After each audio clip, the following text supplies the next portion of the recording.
Hi, kumusta mga friends? Ito, tapos na ako naglaba. Kaupo na naman ako. So, manood sana ako ng TV. Eh, magano na lang ako. Magkwento na lang ako. Bukas, ando naman ako sa simbahan. Mag-serve naman ako sa baklaran. Ito, time to rest kasi kanina naglaban na naman ako. Tapos maglaba, hugas pinggan, nagluto rin. Kumusta kayo mga kaibigan ko? Lalo na sa kaibigan ko sa Netherlands, mga kasister ko iba sa simbahan, hindi ba? Dati kong mga kaibigan. Kumusta po kayo? Dahil ako po, ito matanda na kasi, nasa bahay na ako, hindi na makagala na malayo. Pero kung makagala naman ako, makakupunta rin po sa inyo. Ito, pa-vlog-vlog na lang.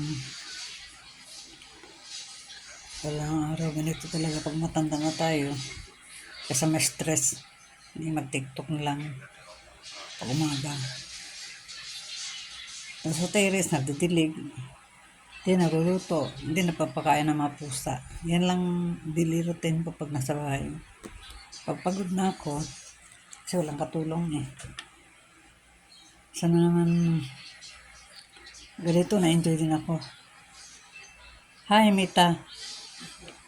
Hindi talaga perfect ako. Sometimes na nagkamali ako, nagdudulog yung pagpindot, napa-doble. Dahil simple sa katandaan na, pinag-aaralan ko pa itong Facebook na ito, paano mag-upload. Kasi ako lang natuto nito. Hindi ako napaturo sa mga anak ko. Salamat din po sa mga advices sa mga vlogger at sa mga creator. Salamat po sa inyong mga advices at medyo nakuha ko rin yung mga kaunting advices mo. Salamat po. Bye. God bless you. Bukas, mag-rest ako. Bukas naman mag-serve ako sa baklaran. Thank you. Bye. God bless you.